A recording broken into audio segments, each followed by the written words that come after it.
Selamat pagi dan salam sehat untuk kita. Hari ini kita akan belajar tentang peluang. Peluang adalah salah satu materi matematika yang mempelajari tentang kemungkinan terjadinya suatu kejadian. Setelah menyaksikan video ini, diharapkan kamu bisa yang pertama itu menentukan titik sampel dan ruang sampel. Yang kedua, mengetahui tentang peluang teoretik.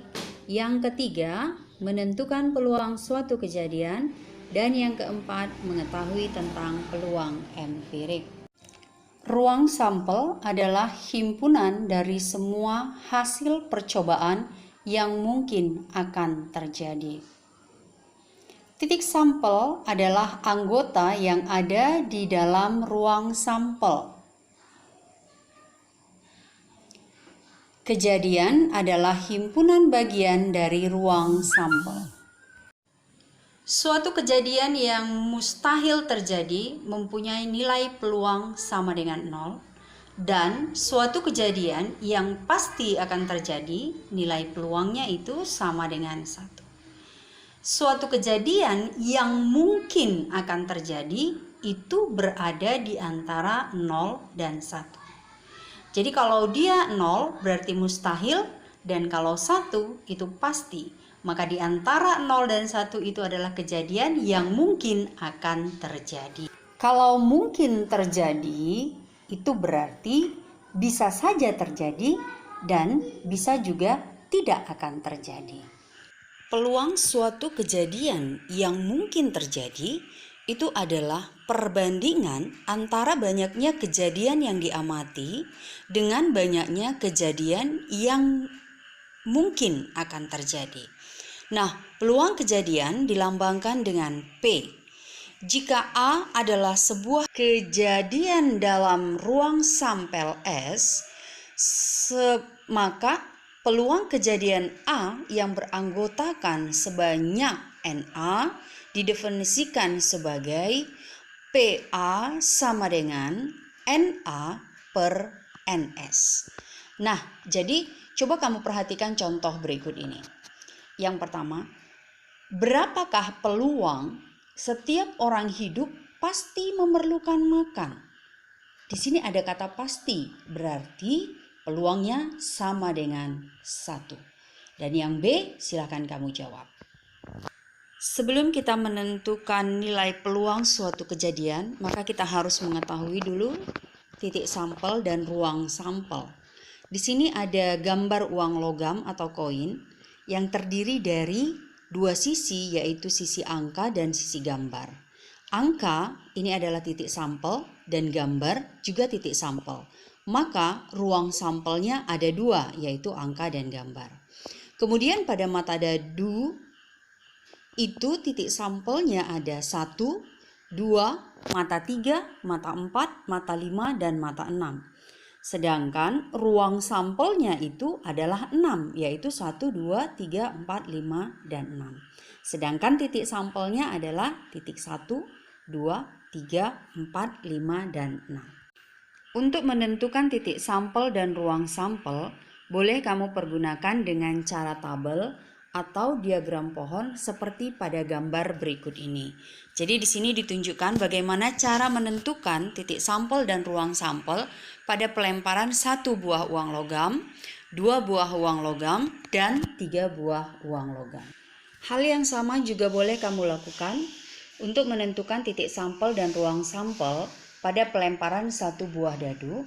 Itu ruang sampelnya ada 6. Dan pada pelemparan 2 buah dadu, boleh kamu perhatikan pada tabel berikut ini. Jadi dadu pertama, dadu kedua itu boleh kita sajikan dalam bentuk tabel. Dan kamu perhatikan hasil akhirnya kita menemukan bahwa ruang sampel untuk pelemparan 2 mata dadu itu sebanyak 36. Perhatikan contoh soal berikut. 2 buah uang logam dilempar secara bersama-sama. Banyaknya ruang sampelnya adalah, coba perhatikan gambar yang ada. Di situ menunjukkan ruang sampelnya ada koin pertama angka, koin kedua angka, angka gambar, gambar angka, dan gambar-gambar. Jadi boleh kamu lihat bahwa banyak ruang sampelnya adalah 4, jawabannya B. Sekarang kita masuk ke contoh soal berikutnya.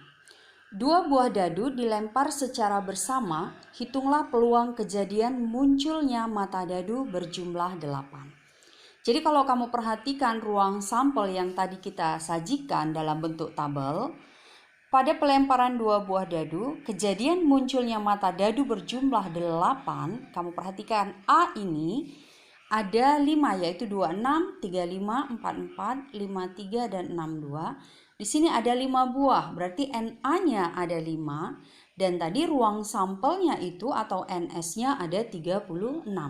Maka peluang A adalah 5/36.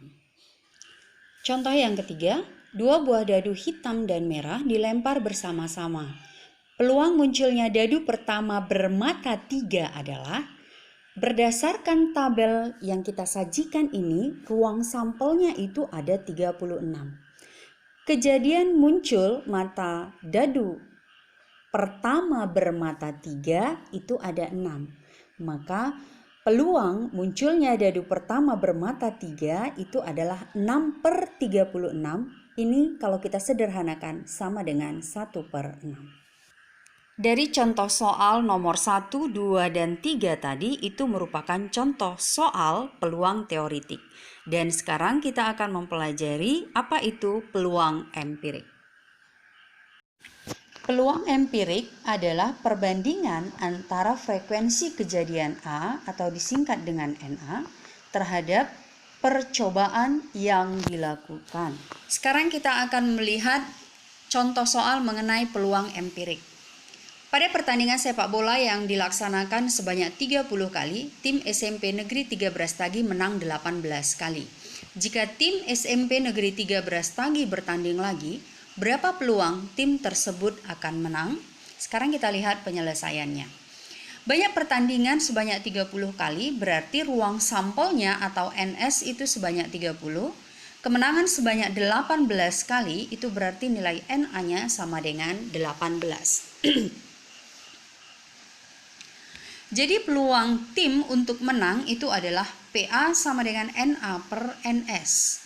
Berarti peluang A itu sama dengan 18/30 atau peluang A itu kita sederhanakan menjadi 3/5.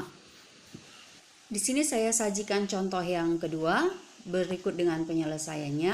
Boleh kamu perhatikan, jika ada kamu rasa yang kurang dimengerti, kamu boleh tuliskan di kolom komentar.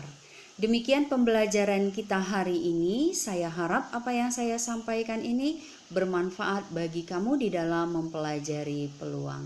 Sampai jumpa pada pembelajaran selanjutnya. Terima kasih. Tuhan memberkati. Salam sehat untuk kita semua.